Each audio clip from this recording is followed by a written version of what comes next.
우리 계속해서 갈라디아 말씀을 보고 있습니다. 갈라디아에서의 말씀을 계속 읽고 묵상하다 보면은 이 율법에 대하여서 부정적인 인식이 생기게 됩니다. 율법을 지키는 것을 이제 부정적으로 생각하게 된다라는 것이죠. 벌써 우리는 이 율법이라는 단어를 우리의 생활에서도 부정적으로 사용하고 있고 있는 것이죠. 그래서 율법적이다라고 말할 때 우리는 교회에서 일을 할 때 원리적으로나 혹은 고지식하게 일을 처리하는 사람들을 가리켜서 율법적이다 이렇게 사용하고 있는 것이죠. 이렇게 사용하고 있는 것만 봐도 우리는 상당히 율법이라는 이 단어를 부정적으로 사용하고 있다는 것을 알 수가 있습니다. 바울도 지금 이 편지를 갈라디아의 교인 성도들에게 쓰면서 계속 율법과 그리스도를 믿는 믿음과 비교하면서 쭉 지금까지 왔잖아요. 그러다 보니까 이 편지를 읽는 갈라디아 성도들이 이 율법에 대한 부정적인 인식만이 남게 될 것을 아마 걱정했던 것 같습니다. 그래서 오늘 본문의 21절에 이 바울이 이러한 고백을 이렇게 반문을 하고 있는 것이죠. 21절에 보시면 그러면 율법이 하나님의 약속들과 반대되는 것이냐? 이렇게 반문하면서 질문을 하고 있어요. 율법이 하나님의 약속을 이루는 것을 방해하는 것이냐? 이렇게 묻고 있는 것이죠. 율법의 존재 목적이 하나님의 약속이 성취되고 이루어지는 것을 방해하는, 대적하는 그러한 어떤 세력이냐? 이렇게 물으면서 이 질문에 본인 스스로가 자문자답하고 있습니다. 바로 뒤에 뭐라고 나와 있는가요? 결코 그럴 수 없느니라. 그렇지 않다라는 것이죠. 율법이 하나님의 약속을 방해하는 것이 아니다. 지금까지 3장 1장부터 3장까지 율법과 이 하나님을, 예수님을 믿는 믿음과를 비교하면서 이제 쭉 논리를 펼쳐오던 바울이 그러면 율법이 하나님의 그 약속을 지키고 이루어가는 데 있어서, 성취되는 데 있어서 율법이 필요 없는 것이냐, 하나님의 약속을 이루어가는 데 있어서 율법이 그것을 방해하는 것이냐 라고 했을 때 바울은 결코 그럴 수 없다라고 못을 받고 있는 것이죠. 율법이 하나님의 약속을 방해하는 것이 아니라 오히려 하나님의 약속을 돕는 역할을 하는 것이라는 것을 분명하게 밝히고 있다라는 것이에요. 그래서 여러분, 저희들이 신앙생활할 때, 우리가 신앙생활할 때에 하나님, 예수님을 믿는 믿음을 강조하는 것이 중요합니다. 그렇다고 해서 율법이 필요 없다라는 것은 아니다라는 것이에요. 우리가 이 사실을 잘 기억해야 되는 것이에요. 예수를 믿는 믿음을 강조하다 보니까 어느 순간 하나님의 계명인 율법을 등한시하고 무시하는 모습들이 생기게 되는데요. 그것 또한 옳은 모습은 아니다라는 것을 바울은 분명하게 얘기하고 있는 것이죠.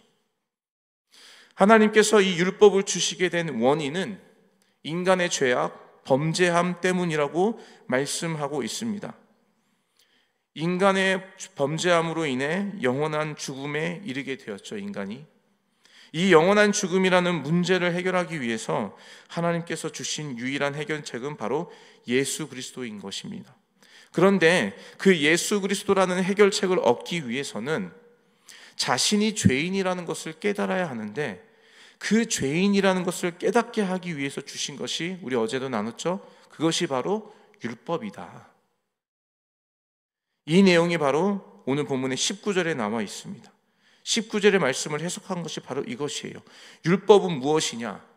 범법함으로 더하여진 것이라. 천사들을 통하여 한 중보자의 손으로 베푸신 것인데 약속하신 자손이 오시기까지 있을 것이라. 율법이 없었던 때에 아담의 범죄함이 생겼고요. 그것이 죄라는 것을 깨닫게 하기 위해서 주님께서 율법을 더하여 주셨다라는 것이에요.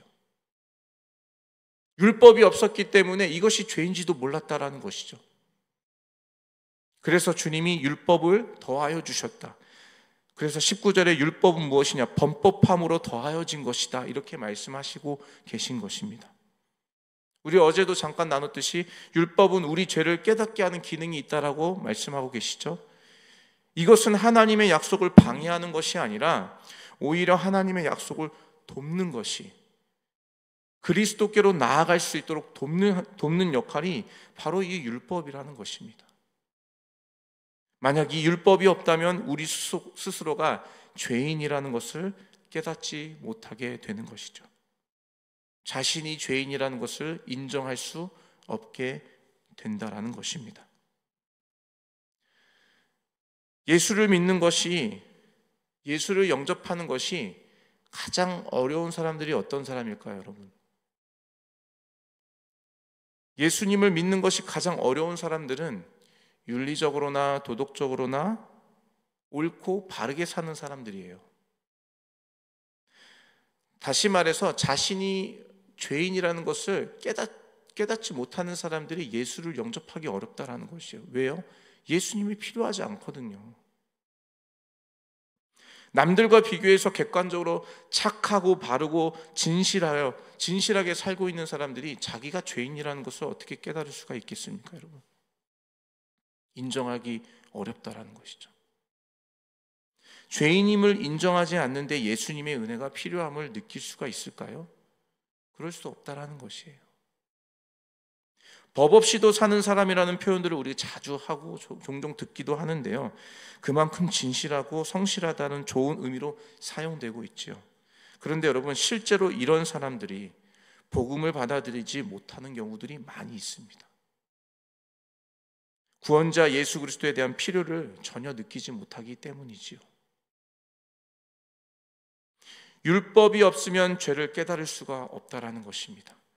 나는 죽었다 깨어나도 이 율법을 완벽하게 지킬 수 없다는 이 결론에 도달하지 못한다면 사람은 내가 죄인이다라는 이 사실을 인정할 수 없게 된다는 것이죠. 예수 그리스도, 구원자를 구하고 찾을 이유가 전혀 없다라는 것입니다. 그러면 반대로 복음을 가장 잘 받아들일 사람들은 누굴까요? 내가 죄인임을 깨닫는 자들이에요. 자신이 철저하게 구원받을 수 없는 죄인이라는 것을 인정한 사람들이 예수를 그리스도로 받아들일 수 있는 기회가 많은 사람들이라는 것이에요. 그래서 여러분, 실제로 이 교도소에서 복음 사역하시는 분들의 이야기를 들어보면 그 안에서 회심이 엄청나게 많이 일어나는 것을 우리가 많이 듣게 되는 것이에요. 왜요? 누가 봐도 자신이 죄인이라는 것을 깨달았기 때문이죠. 누가 봐도 자기가 죄인임을 깨달은 자가 하나님 앞에서 그 죄인임을 인정하고 예수 그리스도의 은혜를 구하면서 나아가기 때문이라는 것입니다. 그래서 바울은 율법이 하나님의 약속을 이루는 데 있어서 반드시 필요하다고 말하면서 우리를 그리스도께로 인도하는 초등교사라고 표현하고 있습니다. 오늘 본문의 24절을 같이 한번 읽어볼까요? 24절입니다. 시작. 이같이 율법이 우리를 그리스도께로 인도하는 초등교사가 되어 우리로 하여금 믿음으로 말미암아 의롭다함을 얻게 하려 함이라. 아멘. 그리스도께로 우리를 인도하여 주는 것이 율법이라는 것이에요. 율법을 통해서 우리가 죄인이라는 것을 깨닫게 되고, 그래서 구원을 베푸시는 그리스도의 은혜를 우리가 구하게 되는 것입니다. 이것이 성경이 말하는 율법의 기능과 역할인 것이에요. 우리를 그리스도께로 인도하는 초등교사이다. 이 율법이 없다면 그리스도께로 나아갈 수 없게 된다는 것이에요. 그래서 여러분, 우리가 신앙생활을 할 때 율법적이다, 너무 그렇게 율법 지키려고 하지 말아라, 이러한 표현들을 많이 하고 있는데요, 우리가 이 그리스도께로 나아가는 이 율법의 역할을, 기능을 제대로 이해하고 있어야 우리 주님께로 나아갈 수 있다는 것이에요. 율법이 없고서는 내가 죄인임을 깨달을 수 없는데 어떻게 그리스도께로 나아갈 수가 있겠습니까? 이 사실을 우리가 기억해야 될 줄로 믿습니다. 그리스도께서 오신 이후 모든 성도는 율법 아래에 머무는 것이 아니라 이제는 그리스도께서 오신 이후의 삶은 그리스도의 은혜 아래에 머물게 되는 것이죠. 이제는 우리가 그리스도가 오신 이후의 삶을 살고 있지 않습니까? 그러면 이제 율법을 통하여서 내 죄를 깨닫는 그 자리에 머물러 있는 것이 아니라 이제는 그리스도께로 나아가야 된다는 것이에요. 그 은혜 안으로 머물러야 된다는 것이죠. 그런데 여전히 그리스도가 오셨음에도 불구하고 그 그리스도의 은혜 안으로 나아가지 못하고 율법의 아래에 머물러 있는 사람들이 있다는 것이에요. 갈라디아 성도들이 처음 믿음으로 예수를 주로 고백하여 믿음 안에 그리스도의 은혜 안으로 들어갔습니다. 그런데 거짓 선생들의 잘못된 가르침, 다른 복음으로 인하여, 가짜 복음으로 인하여 은혜 안에 있었던 그들이 다시 율법 아래로 다시 돌아가고 있는 것이에요. 그것을 바울이 경계하면서 이 편지를 쓰고 있다는 것이죠. 그리스도께서 오셨음에도 여전히 율법 아래에 머물러 있는 사람들이 있다는 것입니다. 우리가 흔히 얘기하는 유대인들, 예수님을 메시아로 인정하지 않는 유대인들이 바로 이와 같은 자들 아니겠습니까, 여러분? 율법의 기능과 역할을 완전히 오해하고 있는 것이 바로 이 유대인들입니다. 여전히 율법 아래에, 그 저주 아래에 머물러 살고 있는 것이죠. 예수님께서 메시아로 오셨지만 예수님을 인정하지 않고 있어요. 여전히 메시아를 기다리면서 살고 있는 그 유대인들의 모습이 율법이라는 초등교사 아래에 갇혀서 머물러 있는 안타까운 모습을 보게 되는 것입니다. 이렇게 율법 아래에 갇혀 사는 사람들이 그럼 유대인들 뿐이겠습니까, 여러분? 우리 교회 안에 신앙의 삶을 살고 있는 우리 안에는 이러한 사람들이 없겠습니까? 있다라는 것이죠. 율법 아래 거하게 되는 이유는 바로 내가 죄인이라는 것을 인정하지 못하고 깨닫지 못했기 때문이에요. 율법을 통해서 내가 죄인이라는 결론을 도달해야 되는데 거기까지 도달하지 못하고 여전히 율법 안에서 내가 열심으로 이뤄서 뭔가 할 수 있다라고, 내 열심으로 구원을 이룰 수 있다라고, 내 의지로 이룰 수 있다라고 여전히 그 안에서 헛된 시도와 노력을 하고 있다는 것이 바로 율법 아래 머물러 있다는 것이에요. 그래서 우리는 날마다 이 주님의 말씀을 통하여 깨달아야 되는 것이 있는데, 그것이 무엇이냐면 내가 죄인이구나, 이 사실을 깨달아야 된다는 것이에요. 죄인임을 깨닫는 것은 자기 자신을 포기하고 자기 자존감을 그냥 낮추라는 말이 아닙니다. 자신을 자책하고 내가 쓸모없는 존재라는 것을 그냥 인정하고 받아들이라는, 그래서 자신을 하찮게 대하라는 사실이 그런 말이 아니라는 것이에요. 죄인이라는 것을 깨닫고 인정하라는 것은 내가 죄인이기 때문에 나 스스로는 구원을 이룰 수 없다, 그래서 내가 오늘도 예수님의 구원의 은혜가 필요하다, 예수님의 은혜가 없이는 내가 오늘도 살아갈 수 없는 존재이다라는 것을 인정하고 고백하는 것이 내가 죄인임을 깨닫는 것이에요. 날마다 우리가 말씀 앞에 나아가고 기도함으로 우리가 반드시 깨달아야 하는 것은 내가 하나님 앞에서 철저한 죄인이다, 그래서 내가 예수님의 은혜 없이는 살 수 없다, 이 사실을 고백하고 인정하는 것이에요.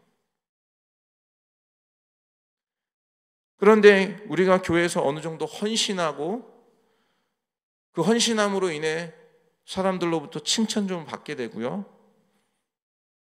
그렇게 되면요 어느 순간 자기 스스로 꽤 괜찮은 사람이라고 생각하게 되는 거예요. 나 정도면 좀 괜찮지, 이 정도 봉사하고 헌신하면 좀 인정받을 만하지, 어느 순간 나는 좀 괜찮은 사람이다, 이런 생각이 들어오기 시작한다는 것이죠. 그리고 그것이 익숙해지고 너무 자연스러워지면요 어느 순간 내가 예수님의 은혜가 없이는 살 수 없다라는 이 죄인이라는 것을 망각하게 됩니다. 잊어버리게 돼요. 우리의 행위는 여전히 봉사하고 헌신을 하고 주님께 드리는 삶을 살고 있지만 내 심령 안에는, 내 속사람 안에는 나는 좀 괜찮은 사람이야, 나 정도면 괜찮지, 예수님 없이도 살 수 있... 어느 순간 이러한 생각들이 우리를 사로잡기 시작한다는 것이죠. 이 정도까지 가게 되면요 여러분, 이거는 중병입니다. 심각한 거예요. 예수님의 은혜 없이 살아갈 수 있다? 예수님의 은혜가 없이도 내가 주님의 일을 할 수 있다라고 생각하면서 봉사하고 헌신한다라는 것은 여러분 심각하게 병든 것이에요. 나의 이 영적인 상태를 제대로 진단할 수 없는 상태가 되어버린 것이라는 것입니다. 이런 분들의 특징은 무엇인 줄 아세요? 나의 이 영적인 상태를 하나님의 진리의 말씀의 기준으로 나를 판단하고 검진하는 것이 아니라 다른 사람들을 통해서, 다른 사람들을 보면서 그 사람들을 기준 삼아서 거기서 나를 판단한다라는 것이에요. 그런데 사람들은 대부분 나보다 신앙이 더 좋은 사람들을 판단 기준으로 삼는 것이 아니라 나보다 좀 못한 사람들을 기준으로 삼을 때가 많다는 것이죠. 그러면 그 사람들 보면서 난 좀 괜찮은 사람이네, 이 정도면 천국 가서 상급 좀 받을 수 있겠네, 이렇게 지금 착각에 빠지게 된다는 것이에요. 그래도 내가 좀 저 사람보다 괜찮지라는 생각이 들어오고, 그때부터 내가 구원받을 자격이 없는 죄인이라는 사실을 완전히 잃어버리게 됩니다. 다시 율법 아래에 갇히게 되는 것이죠. 이제는 더 이상 율법 아래에 갇혀있지 않고 이 초등교사의 율법에서 떠나서 예수님이 오셨기 때문에 이 예수님의 은혜의 자리로 나아가야 되는데, 은혜의 자리로 갔다가 다시 돌아가는 어리석은 삶의 모습으로 돌아간다는 것이에요. 그래서 여러분, 매 순간 주님께로 나오는 이 은혜의 자리 앞에 우리가 깨달아야 될 것은 내가 죄인이다. 그래서 내가 예수님의 은혜가 필요하다. 그분의 은혜가 없이는 내가 살 수 없다. 이 사실을 우리가 날마다 깨달아야 되는 줄로 믿습니다. 이것을 철저히 깨닫고 인정하시는 저와 여러분 되시기를 주님의 이름으로 축복합니다. 그래서 우리가 오늘도 예수님의 은혜가 필요한 것이에요. 어제까지의 삶, 어제까지의 나의 신앙의 삶 좋습니다. 그런데 오늘을 살아갈 은혜가 오늘 우리에게 또 필요한 것이에요. 그 은혜를 또 우리가 주님 앞에 구해야 되는 것입니다. 그 은혜를 갈망할 수밖에 없는 것이에요. 은혜를 주시면 좋고 안 주시면 안 좋고 이런 자세로 나아가는 것이 아니라는 것이에요. 주님의 은혜가 없이는 내가 오늘도 살 수가 없습니다. 나의 모든 삶에 주님의 은혜가 필요합니다. 주님, 오늘 나의 삶에 족한 은혜를 내게 허락하여 주시옵소서. 이러한 간절한 마음의 심령으로 주님 앞에 나아가지 않으면 안 된다라는 것입니다. 주님, 오늘 내게 족한 은혜를 반드시 허락하여 주옵소서. 내가 주님의 은혜 없이는 살 수 없습니다. 이러한 간절한 마음과 갈망함으로 주님 앞에 매달릴 수밖에 없다라는 것입니다. 이것이 바로 율법의 저주 아래 머물러 있지 않고 이제 예수 그리스도의 은혜 안에 머물러 있는 자의 주님 앞으로 나아가는 모습이라는 것입니다. 저와 여러분, 얼마나 간절히 예수님의 은혜를 사모하고 계십니까? 오늘도 이 아침, 이 새벽에 이 잠을 깨우고 나오셔서 주님 앞에 우리가 예배하고 있는데요, 얼마나 예수님의 은혜를 사모하는 마음으로 이 자리에 나와 계신가요? 여러분 스스로에게 한번 자문해 보시면 좋을 것 같아요. 그리스도의 은혜가 없다면 한순간도 저와 여러분은 살아갈 수 없는 존재라는 사실을 기억하시면서 오늘도 이 예수님의 은혜를 간절한 마음으로 간절하게 사모하시는 저와 여러분 되시기를 예수님의 이름으로 축원합니다.